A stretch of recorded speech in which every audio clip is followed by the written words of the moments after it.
Okay, I'm going to be real quick with the shilling, but please give this channel a chance and support it through channel memberships and or super chats. And please try to give my other channels a chance and give a sub and like there. I will apologize for one channel. I'll probably basically be reproducing a video. I always try to put out new content and earn my keep, but I'm just facing a lot of crises, guys. Nothing too serious at the moment, but it is what it is. I can only do so many videos given the work I have to do and research project.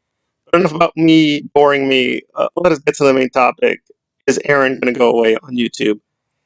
That is highly likely. Highly likely. Whether you like him or not, his YouTube days are going to probably be coming to a close.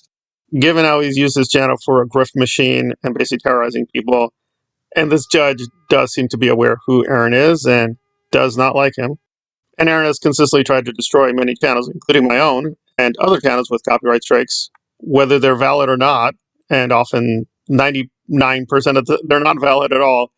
And for a while, he got Marilyn and Nora involved, although nowadays Marilyn and Nora don't really help him in coordinating their attacks, although some people do, like Helicopter, and DOA defeated a recent attempt. He got back a channel they tried to destroy. So there you go. So we can't make the case, oh my lord, in the land of the free, the censorship of the Church of Iranus. How could they do this? YouTube, do I not have a voice? If you prick us, do we not bleed? Yada, yada, yada. But he's all for censorship, as long as it's the enemy. So, yeah. It's hard to stand up for Aaron on the level of, well, we should have all these voices in the community. He doesn't believe that for a minute. We're not just going to concentrate on making fun of Aaron. I'm going to bring Nora into this act. And again, I know Nora doesn't care, but I'm going to formally, once again, ask. I've asked this several times. I know she's not going to do it. And again, I don't really want to talk about Sticker Tick, not because I don't like her or her YouTube channel. I think she's pretty funny. However, this is a very delicate subject, and I don't want to distort what people find on her channel. And listen, she's a tough girl. She doesn't need help. So I don't want to be like falsely invoking her.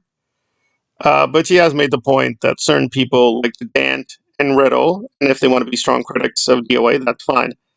But they often seem to, what's the word? I guess the best way to put it is a blind eye, right? To my knowledge, they're not actively helping certain people, but to my knowledge, they're not really stopping them either. So these channels, DOS, Dedant, and Riddle, and again, when they have receipts, I think that's good. They call out Scott, but when people are going after Sticker Check or other people who are allied with Scott, they don't seem to care, even if it does go past the line. I have to be very careful with the language to maintain monetization. I mean, I barely get any money from YouTube. I didn't get money the last 2.5 months, but it is what it is. Okay, so someone screenshotted, and it's clearly her. There's a photo of Sticker Chick, and someone is, well, apparently with their phone, choosing to touch certain parts of their body. And we'll leave it there. In fact, the image is a little obscure, which is good, but we can guess what the person is doing. There you go.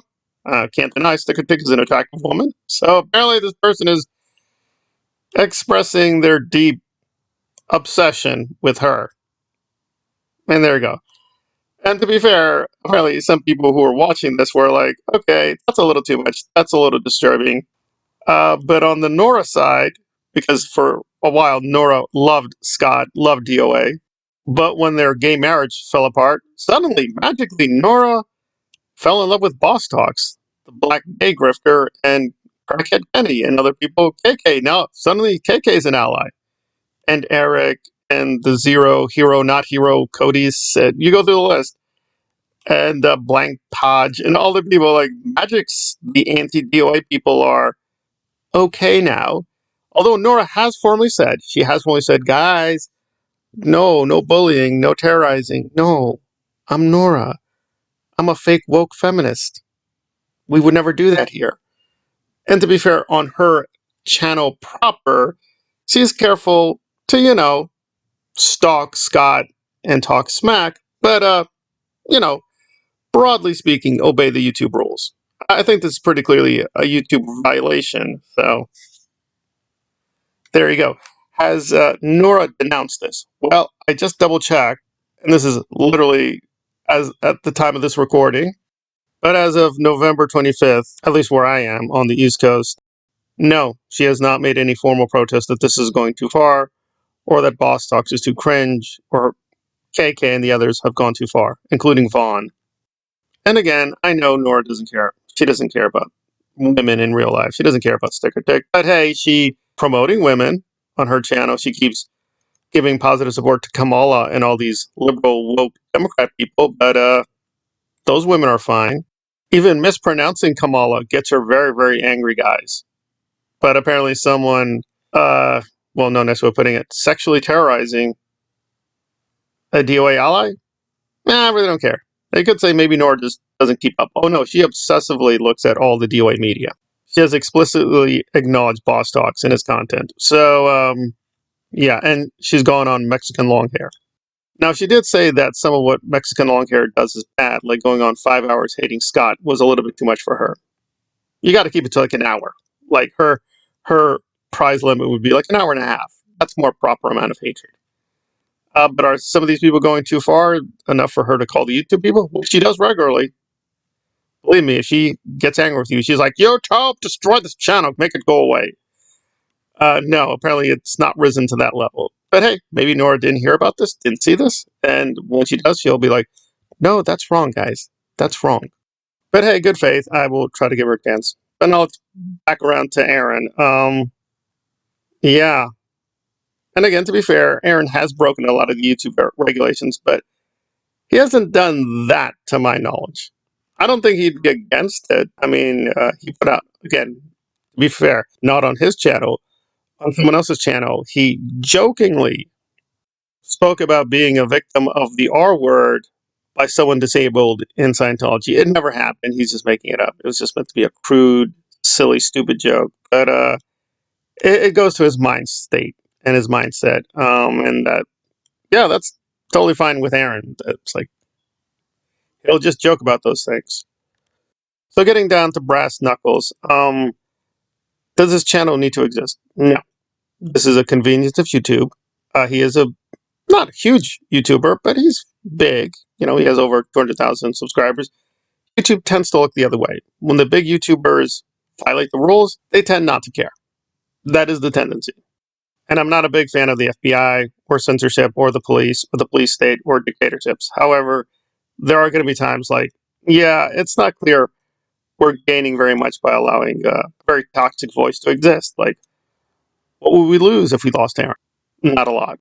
And become a channel member, and you can learn all about the very dark secrets of Mr. Aaron Smith Levin. Let's put it that even my videos, which I think are fairly critical and brutal, I'm really leaving out a lot. I'm trying to be nice, but yeah, become a channel member. I have a lot of videos exposing how incredibly awful Aaron is. So yeah, justifications for his YouTube content are pretty small.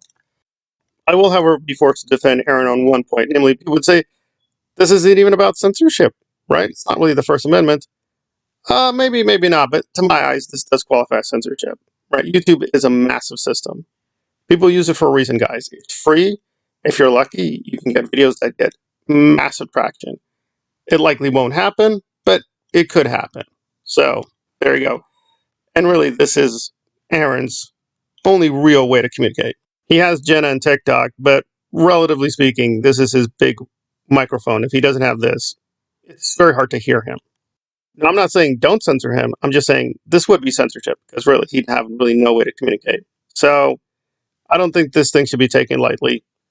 I'm not even saying it will happen, but if it does happen with the judge, well, it's going to be a relatively open shut case. I mean, it really is just a very toxic grifter channel. It's already violated the YouTube rules. It could be a party to criminal action. So you add it all up, there's really not much reason for it to exist. At the very least, it'll be frozen or be heavily restricted. And there you go. And knowing Aaron, he's not going to obey the restriction. So the channel will probably be destroyed because he just does not. He just does not. He does not like obeying orders. He doesn't like following the law. If you tell him 20 million times, don't do this, he'll do it. He doesn't care. He clearly has a very dictatorial personality. And he will not change. I don't think there's any real chance he'll change. That said, we are entering very murky waters of censoring channels and getting rid of content. And I agree, this is a very difficult, dangerous territory. Because even though Aaron is, really hateful piece of garbage, again, some people are going to get caught in the crossfire. Yeah, that's true. But the way things keep escalating, unfortunately, that is inevitable. But hey, a miracle can happen. Nora will denounce boss talks and the toxic grift and be like, no, let's be civilized in our criticism. And maybe Aaron will find God and Islam in jail and become Aaron X. These are all possibilities. In my humble opinion, though, none of that will happen, unfortunately.